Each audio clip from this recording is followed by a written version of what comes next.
Sí le vamos a pedir, hoy vamos a tener, vamos a estar con dos profesores, somos tres profesores de la casa, que vamos a estar, yo voy a acompañar como moderadora a Luciano y a Marina.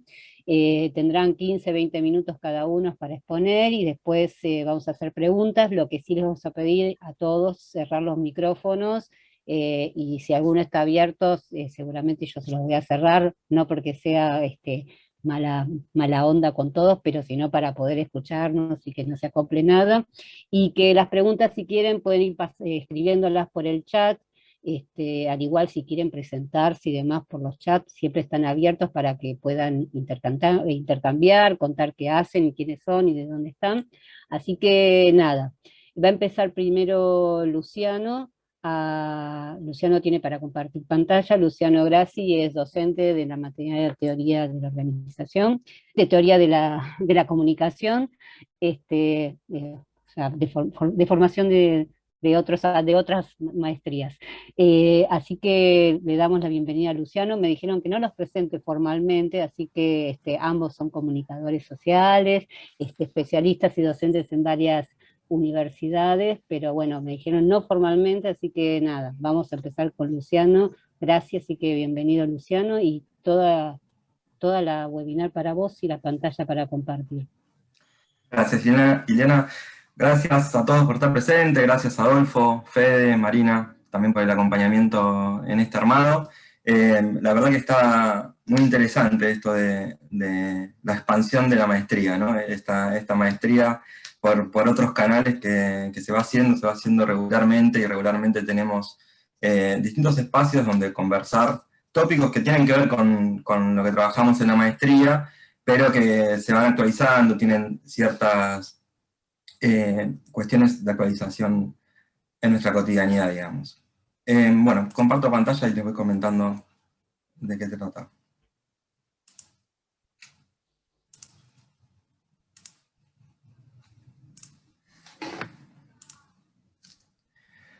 Bueno, la propuesta de hoy es sobre gestión de la comunicación y políticas públicas, como ya lo decían los flyers de difusión. En mi caso voy a trabajar un poco en la transversalidad entre teorías comunicacionales, posverdad y políticas públicas.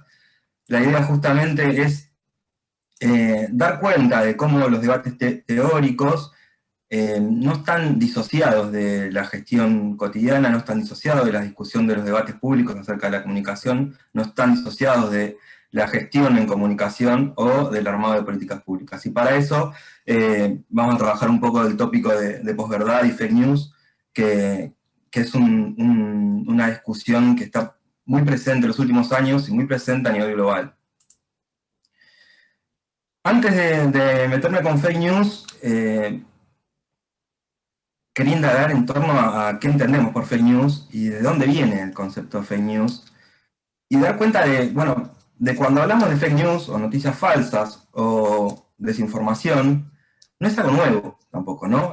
Lo que cambia por ahí son los entornos, pero no es algo nuevo la desinformación como tal, o lo que se llamaba antes pescado podrido, por ejemplo, ¿no? O la intención de influir en la agenda pública, la intención de tener impacto en el mercado o tener impacto en la opinión pública. Acá, como ejemplo, traje al tío Sam y su antecesor inglés, ¿no? Como que fue algunos de los primeros estudios en las teorías en comunicación acerca de la propaganda para la Primera y Segunda Guerra Mundial, y también fue de los primeros debates en torno a las democracias que se proponían influenciar, ya no de manera vertical necesariamente, ya no por la coerción, sino por la influencia, justamente.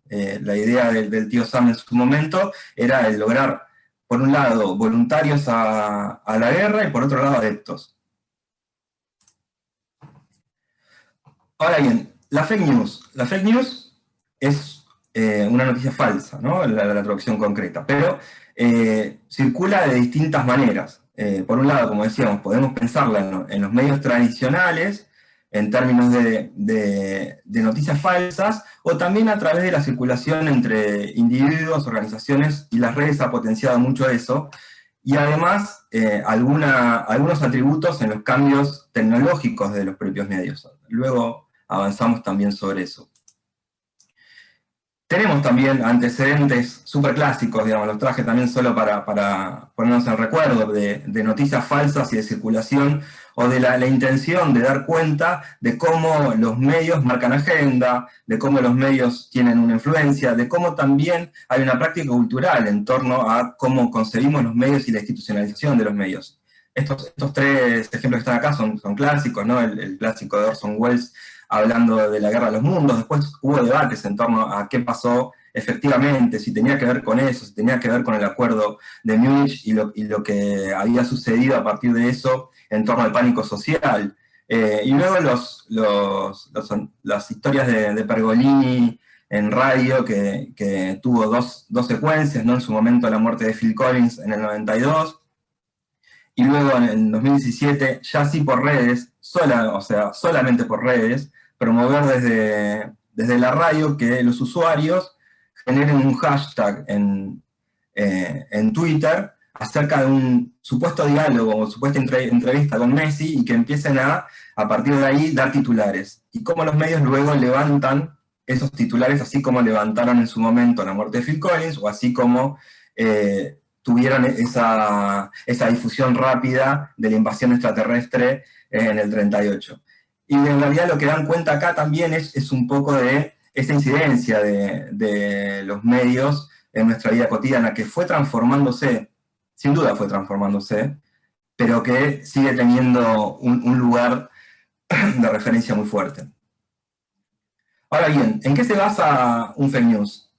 Se basa en principio en la verosimilitud, es decir, en datos concretos sobre ideas que son verosímiles, sobre ideas que se pueden concebir como fácticas, como verdaderas, que se sustentan en fuentes que son difíciles de poder dilucidar, que se sustentan en datos también no tan claramente difundidos, y que se sustentan también luego en toda una concepción de prejuicios. Y cuando digo prejuicios, no me refiero a esta idea de mundo, ¿no? A la idea del juicio previo o la visión de realidad que tenemos, más la reiteración. Y esa reiteración en esta instancia de redes en las que nos encontramos, ya no solamente es sobre los medios, sino sobre distintas plataformas en las cuales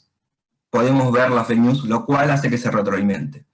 Hay algunas dimensiones transversales de las que vengo mencionando que me parece que está bueno también aclarar. Por un lado, el modelo de negocios, cómo fue modificándose el modelo de negocios de los medios, de la venta de producto directo a la venta de publicidad, a las innovaciones en torno a la monetización que hacen las plataformas sobre la segmentación a partir de bases de datos propios, y la venta ya no de producto en sí mismo, sino de esa información de bases, y el tiempo de permanencia, que es la disputa más actual de la segmentación de los datos, que es no solamente el acceder a los datos, sino que esos datos se sigan estimulando permanentemente y que el tiempo de permanencia sea cada vez mayor.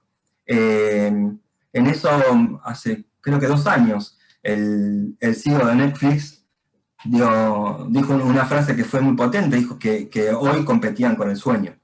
Digamos, la intención de Netflix hoy es competir con la necesidad de dormir de las personas. Y ese es el tiempo de permanencia. Hay todo un desarrollo, que realmente es un desarrollo que viene hablando de teorías, que tiene 80 años, ¿no? En los Estados Unidos, y que hoy se referencia desde el Laboratorio de Tecnología Persuasiva de Stanford. Hay un autor que se llama Fogg, que dio cuenta de este concepto de captología, que es justamente la influencia de cómo las plataformas pueden influir tecnológicamente en el tiempo y en la persuasión de las personas. Es el uso de tecnología persuasiva y el desarrollo de tecnología persuasiva, ¿no? Esta discusión entre el tiempo de permanencia y el cómo hacer que los usuarios estén cada vez más tiempo en las plataformas y necesiten estar cada vez más tiempo, bueno, llevado a un detalle de desarrollo tecnológico muy potente. Hay un montonazo de ejemplos que podríamos dar en relación a eso, desde las formas de notificaciones de las plataformas, desde los colores, desde los usos, desde las formas de circulación. Realmente podríamos hablar muchísimo más de esto, pero hago una pasada superficial y luego, si quieren, vamos profundizando. Estos modelos de negocios, bueno, también se fueron generando con la irrupción de las nuevas tecnologías en una modificación de las prácticas profesionales. Por un lado, la construcción de la información, la construcción de noticias en la digitalización se vuelve muchísimo más dinámica, notablemente más dinámica. La relevancia de tener más información y tenerla más rápido también genera unas múltiples ventanas a quienes producen esa información. Teniendo efectos luego en el trabajo concreto de la producción de noticias, en donde la inmediatez empieza a ganar a la veracidad de la información, al chequeo de fuentes, al amarillismo, a esto que decía del tiempo de permanencia y cómo empezamos a ver que los medios digitales ya no presentan lo relevante en las titulaciones o en los medios, sino que presentan impacto. Y luego la información puede estar o no puede estar, pero la necesidad de hacer varios clics o de hacer un escroleo más profundo para llegar a esa información. La disociación de los títulos con las notas, la disociación de los zócalos con las notas, los títulos falsos, pero generando impacto, la distorsión de géneros periodísticos en el sentido de que crónicas por opinión, por ejemplo, promover noticias cuando, en términos de descripción, cuando en realidad es un soporte de opinión. Bueno, empiezan, por supuesto, entonces a entrecruzarse estas dimensiones que están permanentemente. Uno podría decir, bueno, ¿cuál es el inicio de todo esto? Y dónde empezar a pensarlo. Lo pongo en estas dimensiones transversales para ver la complejidad de lo que hoy llamamos como un genérico de fake news y que en realidad tiene una realidad multimodal de su formación. Y luego la práctica cultural, que es un poco el trasfondo de todos, que es esto mismo que veíamos de la Guerra de los Mundos, de Phil Collins, del hashtag de Messi, en nuestras prácticas culturales en relación a los medios, ¿no? ¿Qué lugar le damos a los medios en la construcción de la información? Cuando digo los medios, digo medios y plataformas hoy en día. La posverdad, como concepto, es mucho más rico que el de fake news. El fake news, de alguna manera, es la táctica sistemática que construye una posverdad como imaginario de realidad, como imaginario, como escenario, digamos, ¿no? Es en la posverdad, en el imaginario de la posverdad, donde las fake news hacen pie. Que es un poco la viñeta de lo que da cuenta la viñeta. Y pongo el título de la revista Times, que fue en 2017, luego de todo el proceso de Brexit, luego de todo el proceso de la discusión de las elecciones con Trump y las diferencias en relación a la incidencia de Facebook o no, luego de todos esos debates, Time decide que ese año es el año, la palabra posverdad es la palabra del año.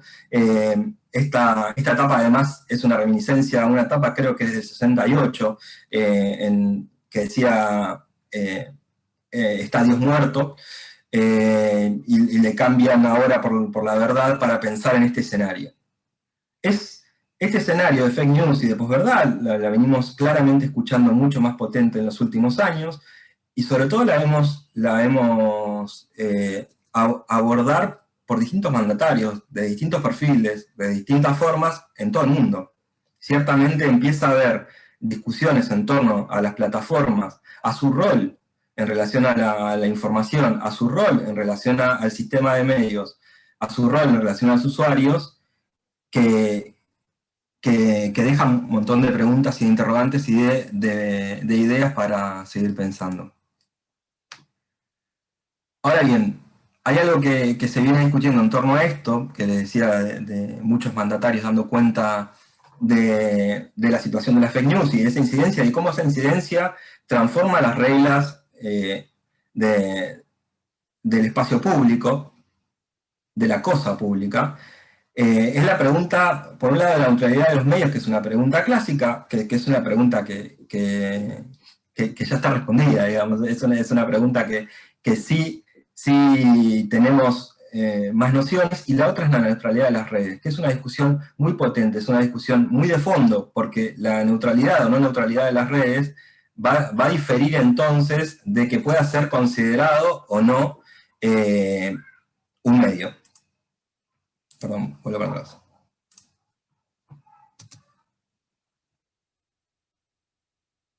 Es decir, ¿qué entendemos por las redes? Las redes en general se venden a sí mismas como un espacio para compartir entre usuarios, no como una línea editorial, pero sin embargo, luego hay decisiones que toman las redes en relación a sus algoritmos, en relación a lo que sí y a lo que no, que termina generando una línea editorial, que termina generando una venta de servicios en otros casos, que termina generando toma de decisiones. Entonces, por un lado, hay un lugar en el cual las plataformas se dicen a sí mismas que no son, y se dicen ante los estados que no son medios, pero sin embargo en muchos casos terminan funcionando como medios. ¿Qué es lo que habilita las regulaciones o autorregulación? Hay una diferencia ahí que luego voy a trabajar, es si lo consideramos o no servicios públicos, si lo consideramos o no servicios de interés público. En el caso de los servicios públicos, en nuestro país, por ejemplo, las telefónicas siempre fueron consideradas servicios públicos. Eso implica también qué sucede.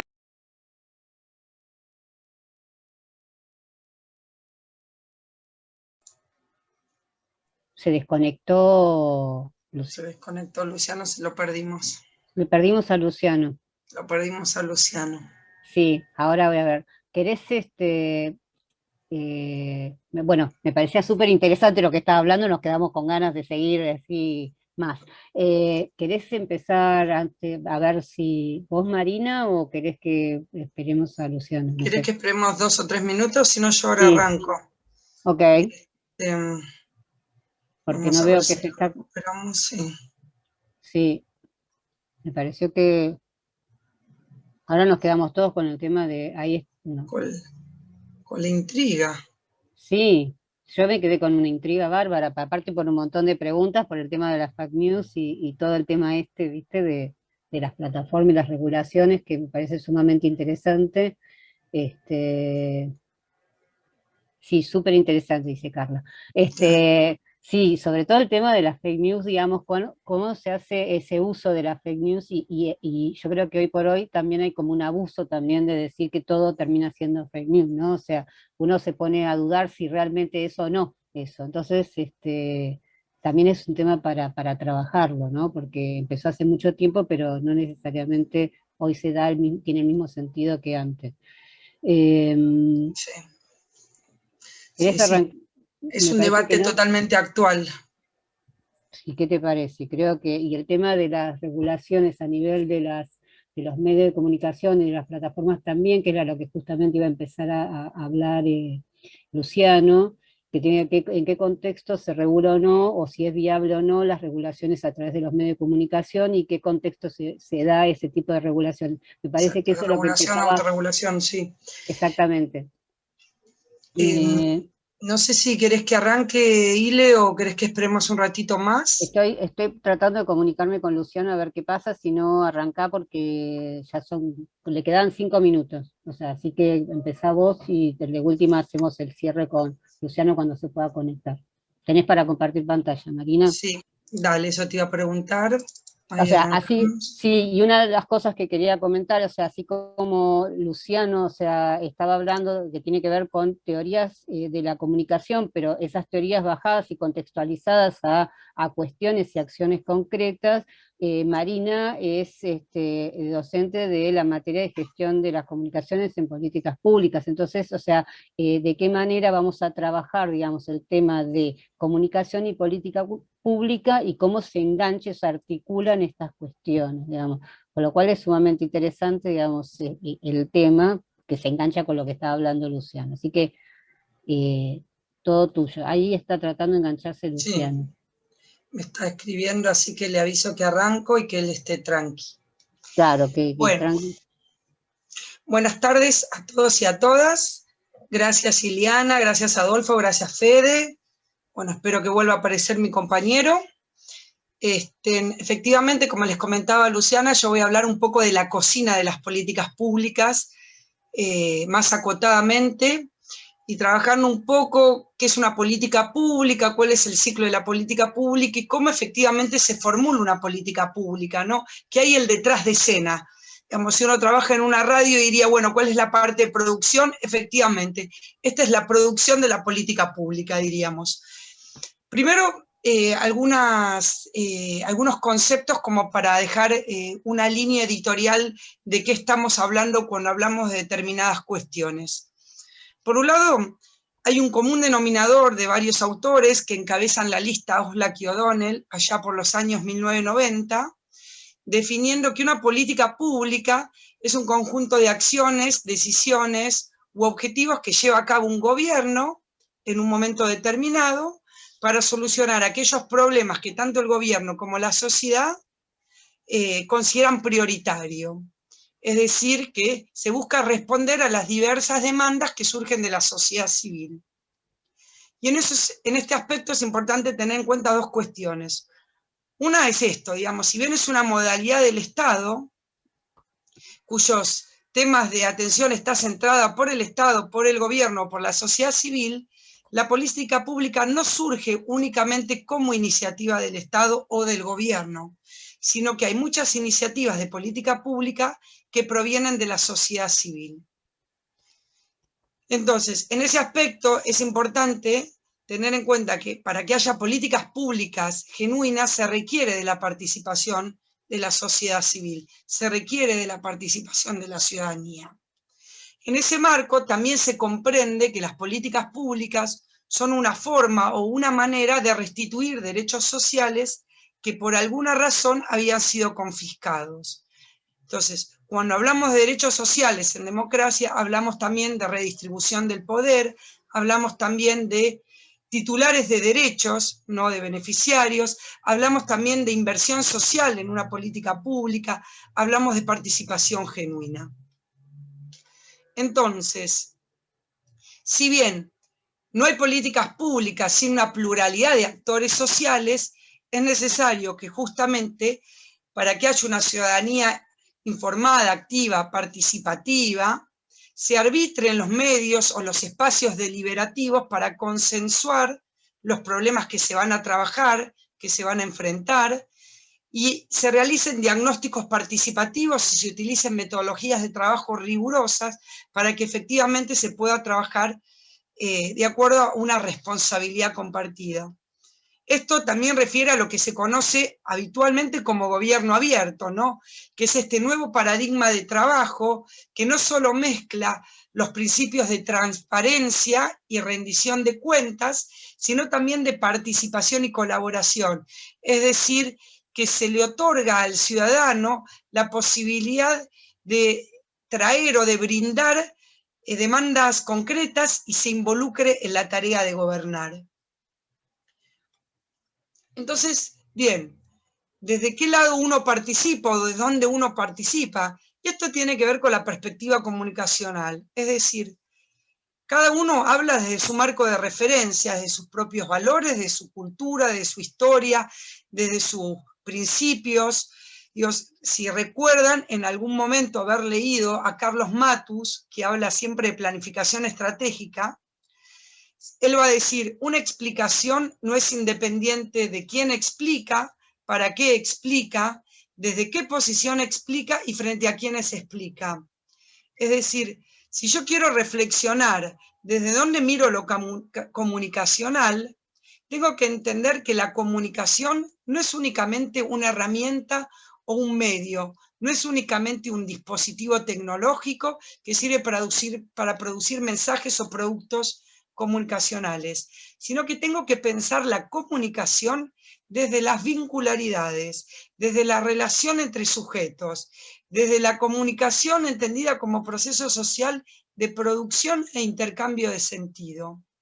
Es decir, nosotros comunicamos permanentemente, nuestro silencio comunica, nuestra forma de vestir comunica, nuestra elección por una carrera comunica, todas nuestras acciones pueden leerse comunicacionalmente. Por eso analizar el cruce o la relación entre comunicación y políticas públicas es fundamental para entender los procesos políticos, sociales y económicos que estamos viviendo.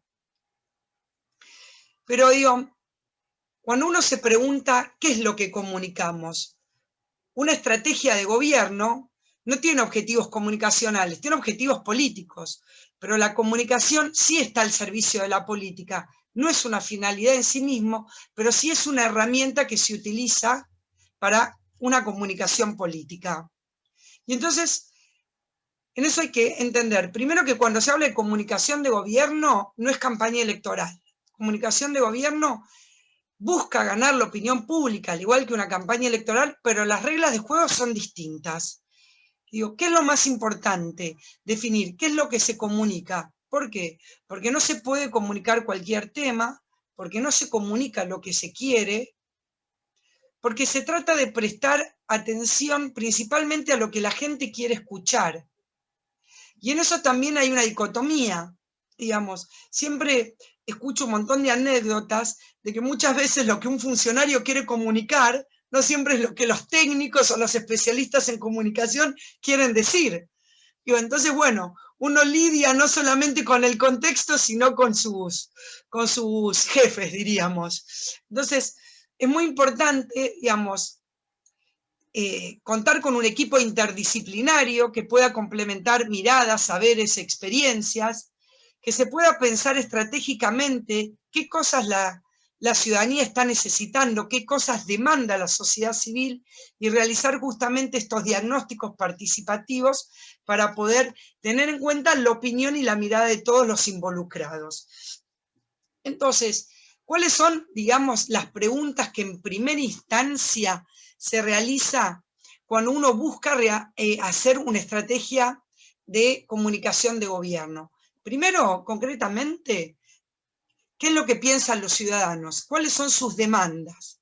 ¿Qué es lo que no quiere? ¿Qué es lo que quiere? ¿Y qué estilo de gobierno prefiere? Después, ¿cómo se quiere o cómo se puede posicionar la gestión? Es decir, ¿cómo se quiere recordar la gestión de gobierno? ¿Qué huella se quiere dejar? ¿Qué impronta se buscaría transmitir? Tercer lugar, ¿con quiénes se comunica? Es decir, uno no puede hablarle todos al mismo tiempo sin importar de antemano qué objetivos, qué metas se está esperando. Es decir, uno hace una segmentación de audiencias. Claramente que es una segmentación subjetiva. Es decir, uno busca dirigir su charla hacia un determinado sector para lograr determinado objetivo, determinada movilización social de esos actores. Y en tercer lugar es qué temas se fija en agenda. No se puede comunicar todo lo que se quiere al mismo tiempo, sino que hay que seleccionar determinados temas, porque digo, uno como audiencia no puede prestar atención a todo al mismo tiempo, sino que tiene que prestar atención a pocas cosas. Entonces, en esto es importante recordar, como decía Sandra Mazzoni, que la comunicación tiene que estar en el centro de escena, tiene que ser parte de la gestión, tiene que estar permanentemente en todas las fases de una política pública, no al final de la línea de montaje. Es decir, siempre se llama un comunicador o a una persona que realiza comunicación cuando se busca difundir una idea o poner un tema en agenda o mostrar un producto comunicacional. Digamos, eso está, pero eso es solo una parte. Digamos, la comunicación abarca todas las fases y todo el proceso de una política pública. Digamos, cuando uno trabaja el tema de políticas públicas, siempre piensa en un modelo secuencial, ¿no? Como distintas etapas que van surgiendo en el tiempo. Digamos, eso es una conceptualización más que nada teórica, es una conceptualización analítica. en la práctica no se dan en estado puro. El ciclo de políticas públicas varía de acuerdo a la entrada que se le quiere dar. Yo preferí introducir el ciclo de políticas públicas desde la entrada de un tema a la agenda de gobierno. Claramente hay muchísimos temas que provienen de la agenda pública y hay temas que inclusive la agenda gubernamental instala la agenda pública, con lo cual hay un feedback entre agendas. Pero lo que me gustaría es explicarles un poco el ciclo de políticas públicas con un ejemplo que es claramente subjetivo, es un ejemplo que yo elegí por mi experiencia y por mi participación, es un ejemplo de políticas públicas que conozco de su principio hasta su final, no es un ejemplo claramente actual, nació en el año 2008, que me interesa contarles cómo fue creada, cuáles eran los objetivos que tenía y digamos, cuál fue el resultado o el impacto de dicha política pública. Digamos, la política pública que voy a trabajar se llama marca colectiva. Marca colectiva, antes que nada, tiene que ver con mejorar la producción y comercialización de los productos de la economía social. Para aquellos que saben lo que es economía social, pueden entender que tiene que ver con los valores que uno quiere transmitir, no solamente una ganancia a la hora de vender un producto, sino también que hay ciertos valores que están relacionados con la historia de vida, con la experiencia, con el consumo responsable, con el precio justo, con elegir dónde comprar y a quién comprar, que tiene que ver con esto, con esta forma de producción asociativa, que tiene valor agregado, que implica que los productos de la economía social puedan ser accesibles a todos. Digamos, ¿por qué surge la marca colectiva? La marca colectiva se piensa primero como una política de asistencia, no de asistencialismo. Lo que se buscaba era una política de inclusión social a través del trabajo. Se quería romper básicamente con el imaginario de que era una economía o un producto de pobres para pobres, un producto berreta, un producto de mala calidad, un producto que como venía de los sectores marginados no era bueno. Digamos, principalmente eso es lo que se quiso poner en agenda, un producto que era para todos. ¿Cómo se definió el problema? Y el problema fue muy interesante, primero porque, digamos, marca colectiva competía como una marca comercial. Es decir, bueno, ¿qué es una marca colectiva? Es un signo distintivo común que identifica un producto o un servicio de la economía social. ¿Por qué un signo distintivo común? Porque, digamos, estaba compuesto por dos partes, como ustedes ven en la filmina. Primero, por el nombre propio, que era elegido por un grupo de emprendedores. Esos emprendedores no necesitaban tener una constitución jurídica, no necesitaban ser una cooperativa, una asociación civil, una mutual. Digamos, ese grupo era un grupo de productores, artesanos, trabajadores de la tierra, que realizaban un producto o que brindaban un servicio común y que querían justamente transmitir sus valores, querían brindar un servicio de calidad. Entonces, la marca colectiva estaba compuesta por el producto que ellos querían brindar, por ejemplo, las ferias francas de Misiones. La vasijita que ustedes ven ahí era un común denominador a todas las ferias francas. Y además se había seleccionado también un eslogan, que era de la chacra a su mesa. Y ese producto se acompañaba con un signo distintivo, que si bien parece un caramelo, eran las siglas MC, de marca colectiva. Entonces, lo que se buscaba era poder mejorar, como se dijo, la producción y la comercialización de los emprendimientos, otorgándole un valor agregado y dándole mayor visibilidad, además de velar por su calidad. Entonces, esta herramienta no solo promovía el compromiso social, sino que fomentaba el comercio justo y el consumo responsable, porque nos hacía cada uno de nosotros partícipe del proceso al elegir a quién comprar y dónde comprar. Una cosa importante es que marca colectiva no solamente fue una herramienta programática que se encuadraba en un programa o en un plan más amplio que se llamaba Manos a la Obra, que justamente lo que brindaba era herramientas, maquinarias e insumos para trabajar, sino que además fue una ley nacional, que es la 26355, que ayudaba justamente a los emprendedores a publicar su marca. Les cuento rápidamente para no detenerme en detalles. La marca colectiva, en cuanto al diseño, contaba de un manual operativo, diferentes fichas conceptuales que se habían realizado y un reglamento de uso.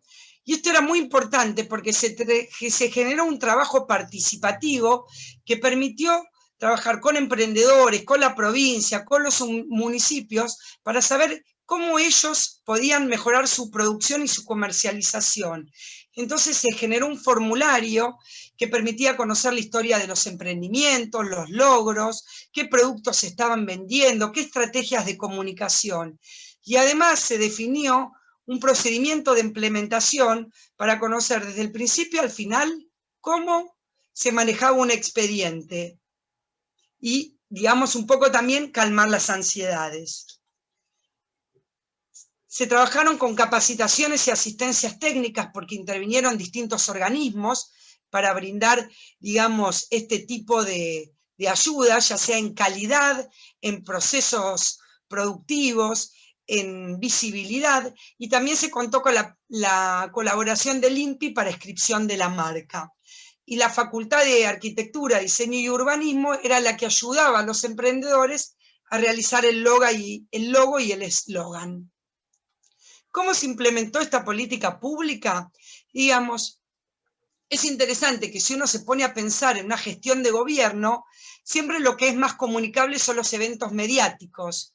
Es decir, todo lo que produce noticias, todo lo que se puede comunicar tiene que ser filmable, tiene que ser fotografiable, tiene que ser relatable. Entonces, bueno, digamos, primero lo que se buscó es buscar espacio, digamos, apropiarse del espacio público para que puedan dar a conocer estas estrategias de comercialización de los emprendedores de la economía social. Desde el año 2009, que se realizó la primera Feria de la Navidad, en adelante se realizaba todos los años. Digamos, esa feria, que duraba en general 2 o 3 días, representaba un aumento de las ventas de los productores, además de una visibilidad inmensa. Lo mismo lo que fue la Feria del Bicentenario, donde tuvo 6 millones de habitantes.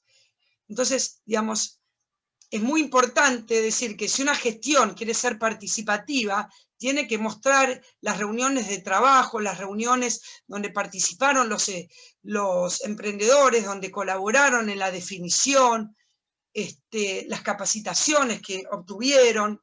Por ejemplo, acá otro ejemplo, digamos, la marca colectiva, digamos, se utilizó en acuerdos con Cancillería para que los productos puedan ser vendidos al exterior o puedan ser entregados a las figuras representativas y se den a conocer en ferias internacionales. Por ejemplo, era muy común el mate que recibió el Papa, que proviene de una emprendedora de la economía social de Moreno.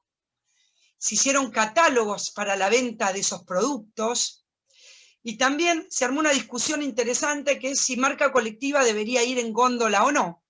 Por ejemplo, hay todo un conjunto de emprendedores, sobre todo provenientes de regiones más de comunidades aborígenes, donde preferían que el producto que ellos realizaban no sea vendido en supermercado.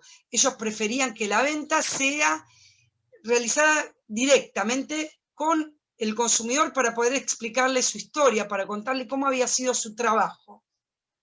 En cambio, hubo otros productos como yerba mate, vinos o mermeladas, donde sí se buscaba instalar la marca colectiva en góndola.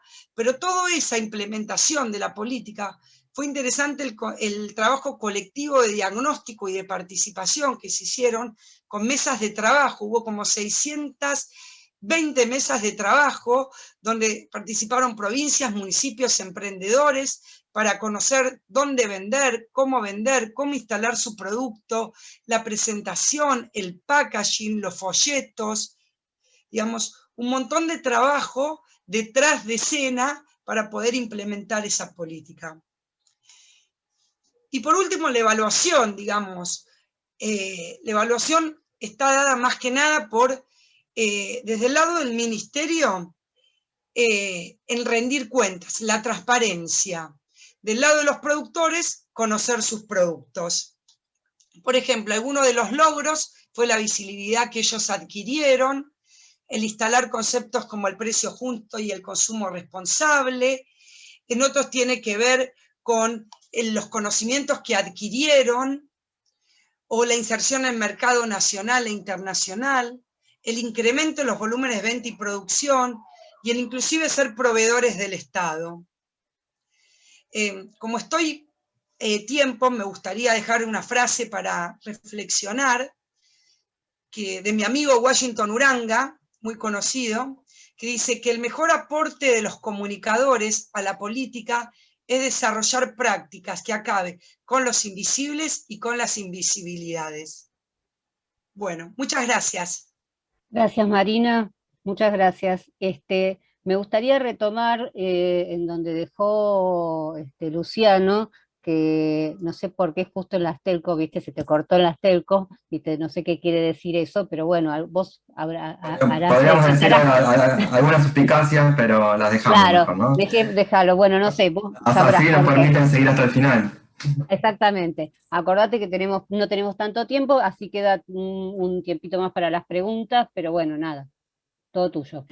Bien, creo que estábamos en esta pantalla en la que estábamos dando cuenta de algunas dificultades que tienen que ver con la caracterización de las telcos.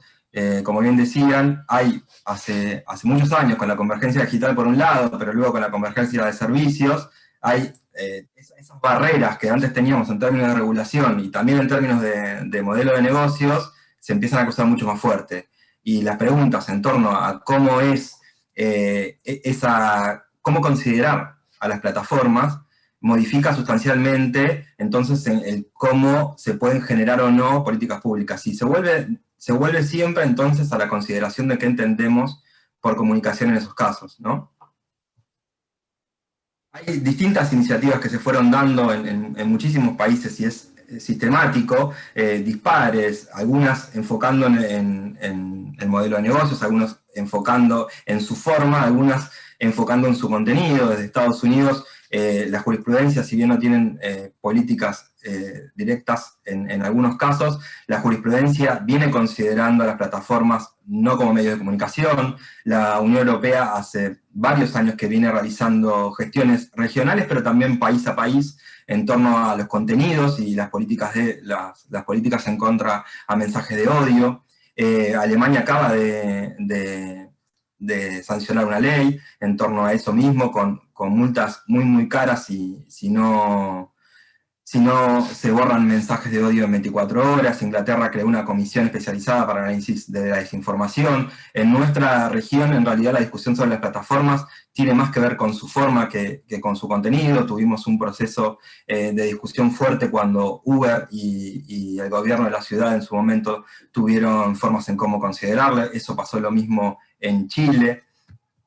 Y después tenemos cuestiones muy puntuales y muy actuales de estos últimos 2 meses, como por un lado la suspensión permanente de las cuentas en redes de Donald Trump, un Donald Trump que estaba cambiando su lugar en la presidencia por Biden y que había tenido una participación dentro de su gestión y anterior a su gestión, que no era en redes oficiales, sino en sus redes personales, y que sin embargo, cuando publica 2 Twitter en torno a cómo iba a ser cómo consideraba él el paso de mando para la presidencia, y a partir de esos dos, Twitter, y la toma del Capitolio, por supuesto, que se toma como incitación a la violencia, esos Twitter, Twitter decide suspender permanentemente la cuenta de Donald Trump.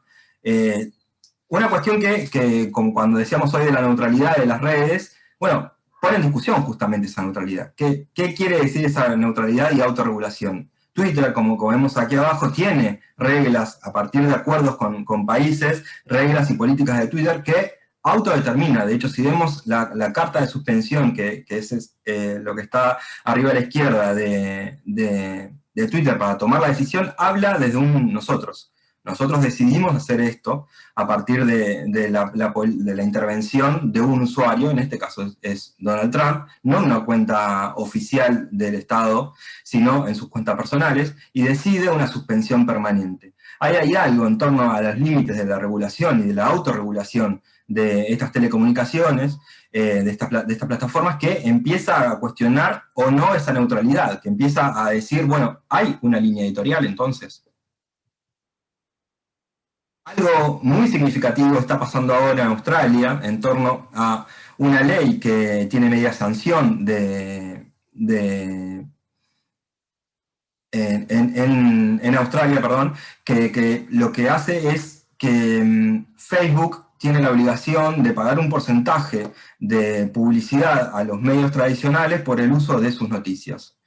Luego, hubo un cambio en los términos y condiciones de WhatsApp en enero, que también influyeron en una masiva movilización de usuarios a Telegram. No sé si alguno de ustedes tuvo esa, supongo que al menos le debe haber llegado por los grupos de WhatsApp esos cambios de condiciones. Por un lado, la autorización, que después se fue para atrás, y por otro lado también la cantidad de usuarios generando discusiones sobre si seguir o no seguir en WhatsApp. En esto hago un parate un segundo, y es para invitarlos a esta discusión. Ileana, si podés, la idea es compartir un espacio para que todos propongamos qué nos parece que habría que hacer en relación a las fake news. Hasta ahora venimos dando un paneo de qué son las fake news, de cómo considerar las fake news, y de algunas discusiones que se fueron dando en algunos países en torno a eso. Me gustaría también que cada uno de ustedes, quienes están participando, pueda proponer su posicionamiento. Les voy a mandar a todos un link que es un Mentimeter, para que entren ahí, y tienen 5 opciones con la pregunta, que la pregunta es, como ustedes van a ver cuando entren al Mentimeter, la pregunta es, ¿qué hacer a partir de la fake news? Así que díganme si pudieron entrar. Bueno, voy a dejar de compartir.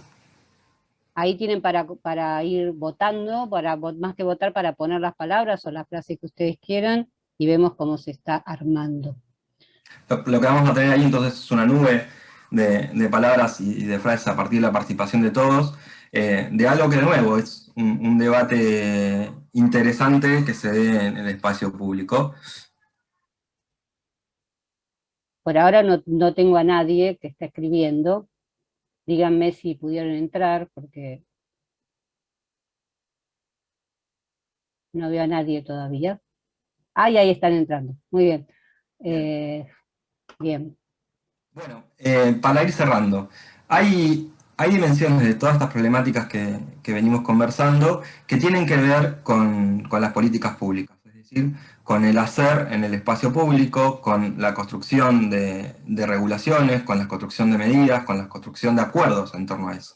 Hay un concepto en torno a la ciudadanía digital, que es decir, los derechos de cada uno y cada una de nosotros en el uso de medios y de redes, que, al igual que lo veíamos en términos de limitaciones, traen algunas dimensiones posibles de ser pensado. Hay una dimensión social, ¿no?, que tiene que ver con la formación en medios y con la formación en el tránsito de lo digital, que ya existen políticas públicas en torno a eso. Los núcleos de aprendizaje prioritarios del Ministerio de Educación en el 2018 lanzaron un cuadernillo específico en torno a la alfabetización digital y a la educación digital. Es de breve implementación, pero es muy potente lo que se puede hacer en términos de educación, sobre todo para la participación responsable individual en torno al compartir o no, o dar circulación a lo que entendemos que son fake news. Luego hay un montón de regulaciones posibles, como les decía, que podrían ser debatidas, sea por forma, sea por contenido, es decir, cómo considerar los servicios digitales, cómo considerar los mercados digitales, los límites en la concentración, las políticas de datos y de pluralismo. Y por último, el repensar las prácticas profesionales en esos entornos. Si querés, perdón, Cierro con esto. Ok, dale, y después te pongo, cuando vos dejes de compartir, pongo lo que salió de la nube de palabra con la pregunta que hicimos. Dale. Vuelvo a la pregunta por la comunicación, ¿no? En todas estas regulaciones de las que estamos hablando, en torno a cómo considerar las telecomunicaciones, cómo considerar la confluencia digital, cómo considerar el modelo de servicios, cómo considerar el modelo de negocios, cómo considerar la relación de los contenidos, cómo considerar la neutralidad o no de las redes sociales y de los medios, hay una pregunta de qué se entiende por comunicación. Y esa pregunta de qué se entiende por comunicación tiene que ver, ahí arriba lo pongo en una dialéctica entre el hacer, entre la reflexión teórica, entre las corrientes teóricas que nutren a la historia de las comunicaciones, ante la gestión y las políticas públicas.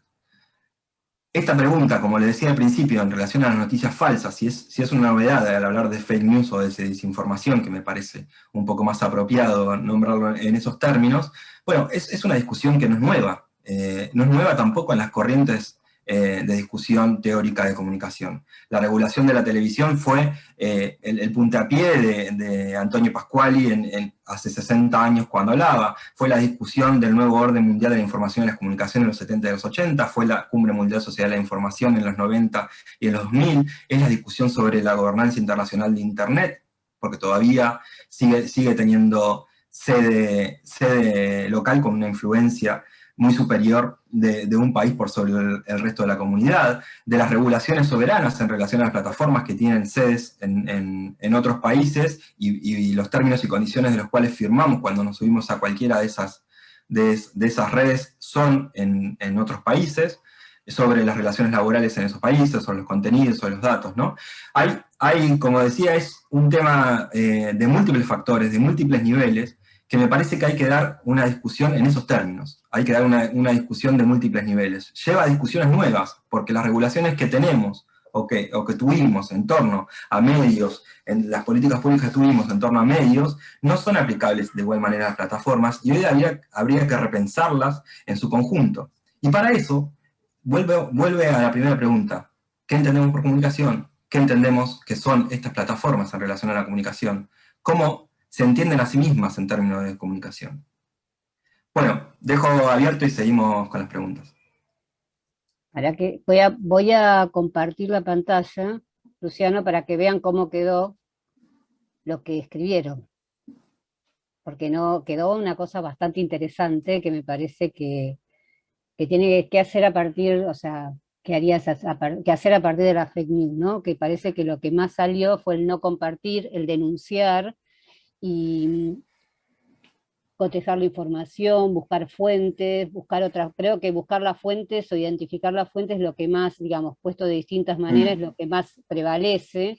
El tema de validar y contrastar, o sea, que también tiene que ver, digamos, como esa secuencia lógica que es lo que está apareciendo, probar, regular, corroborar, participación ciudadana, que un poco se tiene que ver con lo que estaba hablando Marina antes, o sea, tiene que ver con el gobierno abierto, en la medida que la sociedad civil entre a tener una participación más activa en las políticas o en la formulación y en la participación de la formulación de políticas públicas, también, o sea, rompe este círculo vicioso de la noticia falsa o de la noticia que no puede ser corroborada, ese tema de la explicación en redes, condenar, tema de identidad, desmentirla, bueno, creo que salieron como muchas cosas, pero hay una cuestión de fuentes ahí, de confiabilidad y validación que es fuerte, ¿no? Y el tema de no compartir y denunciar, que es lo que aparece como más,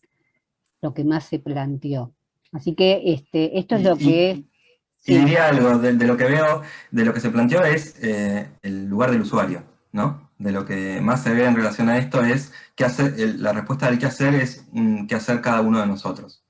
Y hay otras dimensiones del pensar que tienen que ver con esto de las políticas públicas, que siempre es un límite, porque en otras palabras que aquí se plantean, como el denunciar o el chequeo de fuentes, también hay tensiones, porque existen hoy un montón ya de páginas especializadas en el chequeo de información, desde la página Confiar que sacó Telam en su momento, desde Chequeado, desde... ¿cómo se llama la española? Bulo, no me acuerdo ahora específicamente el nombre, México tiene, bueno, muchos países tienen ya hoy plataformas periodísticas de chequeo, que a veces también son cuestionadas como censoras. Porque finalmente, ¿cuál es el límite del chequeo que pone en duda información? Hay ahí en el tema de la denuncia y del no compartir o del chequeo de fuentes que también nos pone en tensión. La regulación siempre nos pone en tensión en términos comunicacionales con los límites de la libertad de expresión. ok. Dejo de compartir, pero me parece que es como muy, muy significativo que da para seguir trabajándolo esta nube de palabras. Así que vamos a las preguntas. Tengo acá una pregunta. Primero tengo una referencia de Silvana, que había puesto que las intervenciones en redes, no, o sea, en general son muy sesgadas, o sea, es lo que dice Silvana. Y si, yo lo tomo como, lo voy a poner como modelo de signo de pregunta. ¿Es así las intervenciones en redes, digamos, cuando está hablando de redes, esas intervenciones son muy sesgadas o no? ¿Respondo yo? A No ver, sea cualquiera de los dos, ¿eh? Mm. ahí hay un tema también de usuarios y otro tema de algoritmo, ¿no? Por un lado, tiene que ver con el espacio de redes, es un espacio personal, en cierto punto, ¿no? Las plataformas de Facebook, Instagram, en principio se supone que es una participación personal en relación a la comunidad de usuarios con las que compartís. Ahora, luego, ¿qué sucede en relación a lo que ves y lo que no ves? En relación a lo que ves y lo que no ves en la huella digital armada por el algoritmo, que te permite entonces acercarte o no acercarte a redes más amplias o no, bueno, eso genera esa circularidad en torno a la opinión. Y vuelvo, es lo que dicen las plataformas en relación a sus contenidos. Yo no pongo el contenido lo ponen los usuarios son los que posicionan su opinión. La discusión está en si el algoritmo es una opinión. Okay. Tengo algo acá de Flavia que dice que es interesante la relación de comunicación y espacio público y nuestro lugar como científicos sociales, mi caso como socióloga, colega nuestra, o sea, colega mía y colega de Adolfo, Flavia.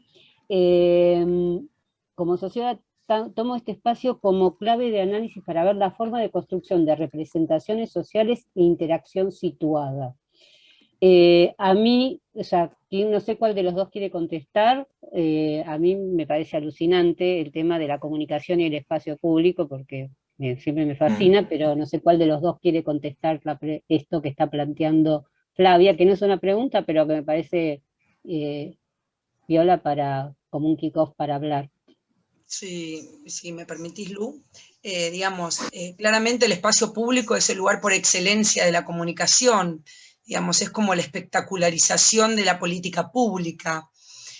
Normalmente todo pasa por la apropiación del espacio público, y en esto para mí es importante, digamos, en ese espacio público, como vos marcás, cómo circula la participación de los distintos actores sociales y cómo es el imaginario que existe en torno a una determinada problemática en cuestión.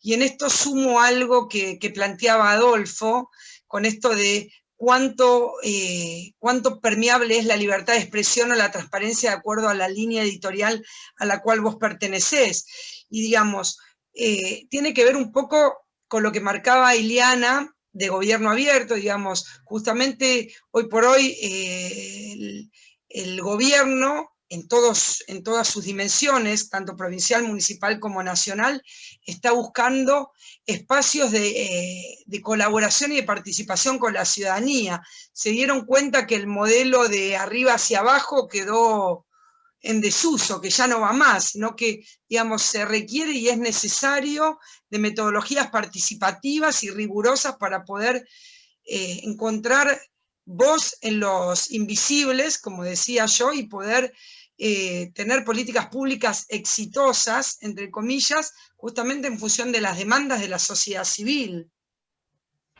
Sí, yo quería, digamos, agregar a esto, digamos, como el espacio público es el lugar donde se da, digamos, entre todas las definiciones posibles de espacio público, que son millones y de distintos lados, porque en general se lo toma cuando se lo interviene, entonces en general las definiciones tienen que ver con la intervención que se da en él y no con lo que pasa en el espacio público, y se da desde el punto de vista físico, es el espacio público donde se da la interacción social, y entonces se vive el conflicto desde el punto de vista. Entonces eso es digamos, lo fascinante, porque en la medida que se da la interacción social tiene que haber comunicación, y sin comunicación difícilmente que pueda haber esa interacción. Entonces, ¿qué pasa con esa comunicación en el espacio público? Hoy por hoy no podés hacer acciones dentro del espacio público sin la participación. O sea, y la participación no en el sentido, digamos, de te muestro y después hago, sino de la co-creación. Entonces, eso me parece que es una política pública interesante a nivel comunicacional, porque la comunicación no es solamente lo que se está diciendo, sino lo que se está creando. Entonces, eso es lo que marca la diferencia con relación a cómo se entendía antes la comunicación. ¿Y Sí, qué pasa en ese eso, espacio público? claro, por eso, digamos, la necesidad de mesas de trabajo, por eso la necesidad de conocer la opinión de no un actor social, sino una representatividad de actores, y por eso también es importante que la ciudadanía haga el seguimiento de las políticas públicas, que no las abandone. Digo, uno siempre, esto lo charlamos con los colegas en otras instancias, digo, la importancia de la evaluación de las políticas públicas, ¿no? De marcar una línea de base y fijarse metas o indicadores de proceso y de impacto, no solamente, bueno, cuál es el resultado, sino también analizar el proceso de trabajo, porque digo, así vos podés efectuar cambios en el camino, podés ver las mejoras o las dificultades en el medio de la formulación de la política pública y no como frutilla del postre. Tal cual. Voy a hacer un último comentario que hace Silvana y después cerramos, porque habíamos dicho 1 hora y vamos a cumplir más o menos, un poquito. Dice Silvana, lo que dice: hablar de gobernanza implica participación multisectorial, que creo que hoy por hoy el tema de gobernanza es el tema a nivel, en todos lados. Y parecería que allí, cuando el Estado observa las redes como negocio, aparece. O sea, cuando aparece el Estado cuando las redes se consideran un negocio. Y si las redes fueron una opción de comunicación espontánea, sin editorial, y vinculo esto por lo aquí planteado con respecto a las regulaciones. O sea, como que está bueno este análisis que hace Silvana con respecto a cómo se vincula la regulación cuando el Estado se mete en algo que salió espontáneamente de alguna forma, ¿no? Bueno, ahí hay un tema en términos de lo que es comunicación espontánea, es decir, participación ciudadana a través de las redes, y tenemos ahí una dimensión, y después esta otra dimensión que dice cuando aparece como negocio, que bueno, podemos reponer un poco de la discusión de Uber en la ciudad de Buenos Aires, la discusión con los otros sectores sindicales o de regulaciones del trabajo, no necesariamente sindicales, pero sí de regulaciones del trabajo, que luego a través de las redes se desdibujan, porque las redes no aparecen en ese espacio, solo aparecen como intermediarios, o se muestran como intermediarios. Pero ahí, y en ese lugar de mostrarse como intermediarios, aparece esta idea de neutralidad, esta idea de no tener editorial. Pero sin embargo después la casa se reserva el derecho de admisión. Y esa situación de la casa se reserva el derecho de admisión genera decisiones editoriales, de alguna manera. Lo que dice Silvana acá es que justamente lo que decía Marina, dice que las políticas públicas muchas veces los ciudadanos somos los invisibles. Es cierto lo que decís, Silvana, creo que hoy de a poco se va a ir cambiando el tema de la invisibilidad del ciudadano, porque el ciudadano empieza a tener otro rol como un poco más activo, y el concepto de gobernanza lo hace más activo, o sea, porque no es un tema menor, o sea, entender el concepto de gobernanza es diferente al que gobierna, entonces la gobernanza implica al ciudadano desde otra óptica. Y me encantaría seguir porque es un tema que, o sea, nos apasiona a todos y uno quisiera seguir, pero me está diciendo, o sea, Diana Cortá, sí, generación de consensos, total. Sí. Y rendición de cuentas, que hoy también se mencionó. Quiero pasarles un par de avisos, porque si no, no me van a dejar terminar esto. Digo, mañana hay una webinar que va a estar nuestro director, que es Adolfo Bajes, que hoy nos acompaña, dando una charla sobre la maestría de gestión en comunicación, GESCOM, y acá les estoy pasando el link para el que quiera, o puede escribirnos y nosotros les pasamos el link, que está ahí. También van a recibir que el próximo mes estaremos haciendo otra webinar para compartir esta charla y charlar y con otros docentes, así que también van a recibir invitación por parte nuestra de las webinars siguientes. Y por último, agradecerles a todos por la presencia, por compartir esta hora con todos nosotros. Así que muchísimas gracias a todos y gracias. Saludos para todos y buena semana. Hasta luego, gracias.